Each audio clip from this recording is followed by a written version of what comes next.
नमस्कार, आप देख रहे हैं द न्यूज। आपके साथ मैं सृष्टि मिश्रा। तो एग्जिट पोल के बाद विपक्ष के आरोपों में भी एक बड़ा अंतर देखा गया है। और पहले तो कहा जा रहा था कि बिल्कुल साफ नतीजे आएंगे, इंडिया गठबंधन की जीत, लेकिन अब आपको बता दें जब एग्जिट पोल्स में करारी हार हुई है विपक्षी गठबंधन का, तो जयराम रमेश हो चाहे जो भी हो, पूरे विपक्षी दलों ने एक साथ मिलकर नए नए आरोपों की शुरुआत कर दी कि क्या अब कहें, जो जनता ने हमें वोट दिया है, थोड़ी बहुत जनता ने, तो उनको भरोसा दिलाने के लिए अपने बारे में क्या कहें।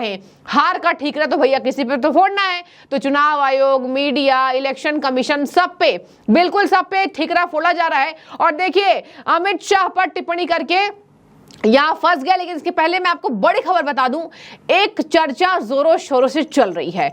वो ये चल रही है कि आखिर पीएम मोदी से नीतीश कुमार जी क्यों मिले और उसके ठीक बाद गृह मंत्री के आवास पर क्यों गए। और आपको बता दें ये चर्चा चल रही है, अभी मैं आपको नहीं बोल रही हूं कि आपको विश्वास करना है इस न्यूज पर, लेकिन ये चर्चा चल रही है कि पीएम मोदी और सीएम नीतीश की मुलाकात इसी वजह से इंपॉर्टेंट है क्योंकि आने वाले समय में उप प्रधानमंत्री जो कि लाल कृष्ण आडवाणी हुआ करते थे, वो बन सकते हैं नीतीश कुमार।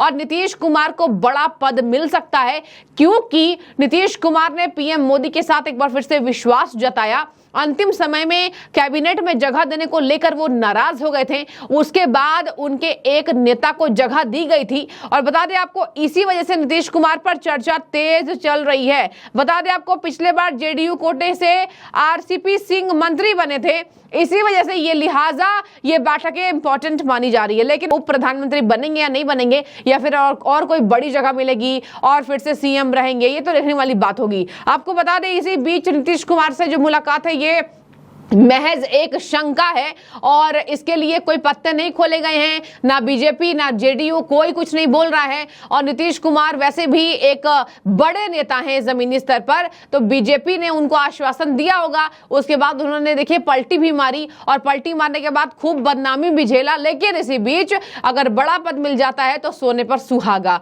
तो ये चर्चा तेज चल रही है कि सीएम नीतीश कुमार को, वैसे भी देखिए वो भी बुजुर्ग हो चुके हैं और सीएम नीतीश कुमार का भी सपना था कभी प्रधानमंत्री बनने का। अब सबके सपने पूरे तो नहीं हो सकते, लेकिन हाँ, सपने अधूरे नहीं तो अच्छे सपने जरूर पूरे हो सकते हैं। तो क्या उप प्रधानमंत्री बनेंगे? क्या इस बार देश की सत्ता कायम रहेगी? तो कुछ बड़े बदलाव होंगे, इस पर हमारी नजरें टिकी रहेंगी। अब आते हैं जयराम रमेश पर। जयराम रमेश को लेकर आपको बता दें, जब से इलेक्शन कमीशन ने कहा कि आप जो आरोप लगाए हैं अमित शाह पर कि उन्होंने 150 अधिकारियों को हड़काया है, बात की है, तो उस सबके तथ्य पेश करें। अब जयराम रमेश ने बोला, कांग्रेस के महासचिव हैं, बड़े नेता हैं, उन्होंने बोला कि मुझे एक हफ्ते का टाइम दीजिए। इलेक्शन कमीशन ने नकार दिया और कहा यह भ्रामक है, विपक्ष के इतने बड़े नेता झूठ फैला रहे हैं, ये बहुत गलत बात है और ऐसे झूठ उन्हें नहीं फैलाना चाहिए। बता दें आपको चुनाव आयोग ने जयराम रमेश की टिप्पणी पर सख्ती दिखाई है, उसी पर बीजेपी नेताओं का यहां पर हुजूम लग गया। उन्होंने कहा हार को पचा नहीं पा रही है कांग्रेस, तो कुछ भी आरोप लगा रही है। और इसके साथ उन्होंने बोला, देखिए इलेक्शन कमीशन ने सख्त टिप्पणी की है कि हमें बताएं कि ये किसने कहा है, हम उस व्यक्ति को सजा देंगे। क्या कोई उन सभी जिला मजिस्ट्रेट, रिटर्निंग ऑफिसर को प्रभावित कर सकता है? चुनाव आयोग का सख्त एक्शन था कि आपने इतने बड़े बड़े रिटर्निंग ऑफिसर को लेकर बड़ी बड़ी बातें की हैं, क्या चुनाव आयोग इससे भ्रमित नहीं होगा? आप दिखाइए प्रूफ कि कहां है आपके पास कि अमित शाह ने 150 बड़े बड़े यहां पर चुनाव आयोग के अधिकारियों से और बड़े अधिकारियों से बातचीत की हो। आपको बता दें जयराम रमेश पर अब आरोप लग रहे हैं और वहीं पर कहा जा रहा है कि आरटीओ यानी कि रिटर्निंग ऑफिसर का कर्तव्य होता है चुनाव को निष्पक्ष तरीके से जांच कराने की, मतगणना कराने की, और आप उसी पर इल्जाम लगा रहे हैं। इधर आ जाते हैं, देखिए क्या कह रहे हैं, किस तरीके से जयराम रमेश को यहां पर किया जा रहा है ट्रोल। और जयराम रमेश को ट्रोल ही नहीं, यहां पर जयराम रमेश को सबक सिखाने का काम कर रहे हैं महेश जेठमलानी। महेश जेठमलानी देखिए क्या लिखते हैं, Jairam Ramesh has failed to comply with the time limit within which the election commission has directed him to furnish it of all material establishing him claim of intimidation of 150 DMs collectors. Jairam has asked for 7 days, so clearly he did not have any evidence which he made his incredulous claim that is stalling for time। यानी कि Jairam Ramesh fail हो चुके हैं, 7 दिनों की मोहलत उन्हें नहीं मिली है और उन्हें अब निष्पक्ष तरीके से यह दिखाना होगा कि कहां उन्होंने डीएम्स कलेक्टर पर अमित शाह ने हड़काया, डीएम्स कलेक्टर को चुनाव में अपने तरफ रुझानों को करने के लिए और इस तरीके से अपने पाले पर करने के लिए। आने वाले समय में देखिए ये लगातार इलेक्शन कमीशन को घेरेंगे, जो कि हम 1 महीने से देख रहे हैं। 1 महीने से इलेक्शन कमीशन पर ठीकरा, लगातार ये बातें कहना। इसके साथ मैं आपको बता दूं, एक बार फिर से बड़ी खबर सामने आई है कि all senior leaders of India alliance वो कांग्रेस के द्वारा कॉल किए गए हैं, मतलब बुलाए गए हैं दिल्ली में रहने के लिए, कल रात तक के रहने के लिए, यानी कि चुनावी रिजल्ट्स आने के बाद तक,